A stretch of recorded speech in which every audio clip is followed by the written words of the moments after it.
පිළිගන්නවා ඔන්න අද channel එකට. මම වාසනා ඉදමාගොඩ. අද අපි කතා කරන්න යන්නේ විලාසිතා කිරීමේදී සැලකිලිමත් විය යුතු ප්‍රධාන කරුණු ගැන. මම චුට්ටක් නෝට් ඩවුන් කරගෙන ආවා. ඔයාලට හොරෙන් බලනවා. ගණන් ගන්න එපා. මම මතක නැහැනේ. ඒ නිසා ප්‍රධානම කරුණ තමයි ශරීරයේ හැඩය. අපි ඇඳුම් මිලදී ගන්නකොට සැලකිලිමත් වෙන්නේ නැතිම කාරණය තමයි ඒක. ශරීරයේ හැඩය. මොකද අපි කවුරු හරි කිව්වොත් අන්න අරක ඔයාට ලස්සනයි, ඒ ඇඳුම ඔයාට ලස්සනයි කියලා අපි ඒ ඇඳුම ගන්නවා. එහෙම නැත්නම් කවුරු හරි ඇඳගෙන ඉන්නවා දැක්කොත් ලස්සන ඇඳුමක් අපිත් ගිහිල්ලා ඒක කඩේ හොයලා ඒක ගන්නවා. එහෙම නැත්නම් කවුරු හරි ටීවී එකේ නිලියක් ඇඳගෙන ඉන්න ලස්සන ඇඳුමක් දැක්කොත් අපිට අග්ගාලා ගිහින් ඒක හොයලා එහෙම නැත්නම්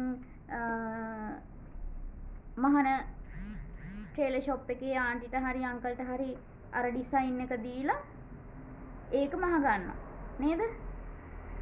අපි අපේ ඇඟේ හැඩය මොකද්ද? ඒ ඇඳුම ඇඳගෙන ඉන්න ඒ කෙනාගේ ඇඟේ හැඩය මොකද්ද කියලා අපි චුට්ටක්වත් හිතන්නේ ලස්සනයි කියලා දැක්කද අපිට අග්ගාලා ඒක ගිහිල්ලා කොහොම හරි ඒ හැඩේ ඇඳුමක් අපිත් අපේ කරගන්න උත්සාහ කරනවා. එහෙම නෙවෙයි අපි මුලින්ම පළමු වරටම අවධානයට ගත යුතු කාරණාව තමයි විලාසිතාවක් කරනකොට ඇඳුමක් මිලදී ගන්නකොට අපේ ශරීරයේ හැඩය මොකද්ද කියලා අපි අනිවාර්යෙන් අඳුනගෙන ඉන්න ඕනේ. දෙවෙනි කාරණය තමයි සහභාගී වෙන අවස්ථාව මොකද්ද කියන එක. ඒක නම් හැබැයි ශ්‍රී ලාංකික විදිහට අපි ඕනටත් වඩා හිතනවා නේද? ඒ කියන්නේ මල ගෙදරක්ද මගුල් ගෙදරක්ද නැත්නම් උත්සව අවස්ථාවක්ද ඒ කියන එක ගැන මම ලොකුවට කියන්න යන්නේ නැහැ. අපි ඒ ගැන හොඳ දැනුමක් තියෙනවා කියලා මම හිතනවා අපි හැමෝම. ඊළඟ කාරණාව තමයි සමතුලිතතා අනුපාතය. ඒ කියන්නේ අපි බැලන්ස් කරලාද අඳින්නේ. අපි උඩ කොටසට යට කොටස බැලන්ස් කරලාද අඳින්නේ කියන එක ගැන අපි ඒක වෙන වීඩියෝ එකකින් කතා කරමු.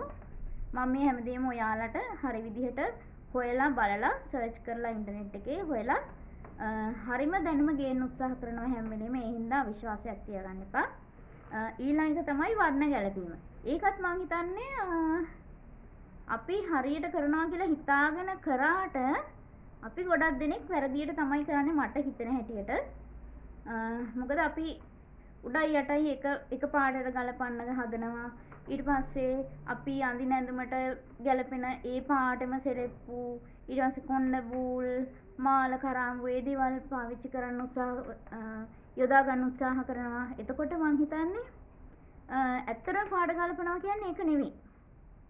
ඒක එතන වෙන අදහසක් තියෙනවා සහ වෙනම ලස්සන පාට ගැලපීමේ ක්‍රමවේද තියෙනවා. මම මේ ඔයාලට ඉස්සරහදී වීඩියෝ වලදී කියා දෙන්නම් කරන්න ඕන කොහොමද කරන්න ඕන කොහොමද කියලා මම ඔයාලට ඉස්සරහදී වීඩියෝ වලදී කියා දෙන්නම්. එතකොට අපි ඒ ගැනත් කතා කරමු ඉස්සරහදී වීඩියෝ වලදී. ඊළඟ එක තමයි ශරීර අංග අවධාරණය කිරීම. ඒක ඉතින් කොහොමද කියන්නේ? ශරීර අංග අවධාරණය කරනවා කියලා කියන්නේ ඔයාට ශරීරයේ තියෙන හොඳම කොටස වැඩිපුර කැපිලා පේන විදිහට ඇඳුම් අඳිනවා කියන එක. මං තේරුම් ගත්ත විදිහට මම මේ කියන්නේ. එහෙම නැත්නම් ඔයාගේ උරහිසද හොඳට පේන්න අඳින්න ඕන. ඔයාගේ පීරු හොඳට කැපිලා පේන්න අඳින්න ඕනද? ඔයාගේ පුළුල් උකුල ඉන කැපිලා පේන්න අඳින්න ඕනද? එහෙම නැත්නම් ඔයාගේ රවුම් වටකුරු කලවා පේන්න අඳින්න ඕනද? අන්න ඒක ගැන අපි විලාසිතාකරණයේදී අවධානය යොමු කරන්න ඕනේ. අපි ඊළඟට හිතන්න ඕන ප්‍රධානම දේ තමයි සුව පහසුව.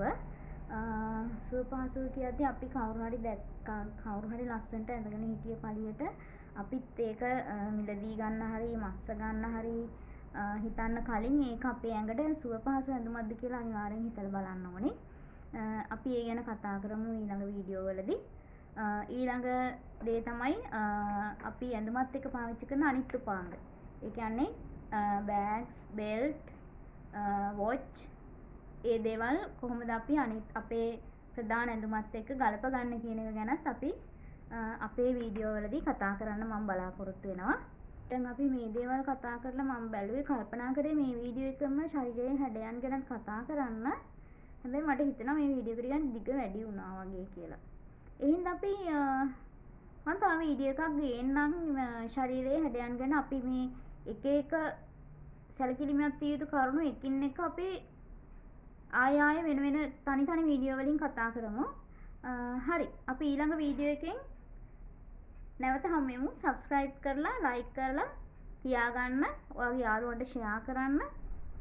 එයාලා මේකට එකතු කරගන්න. එතකොට අලුත් අවුරුද්දට එකට එකතු වෙලා shopping යන්න පුළුවන් හොඳ දැනුමක් එක්ක.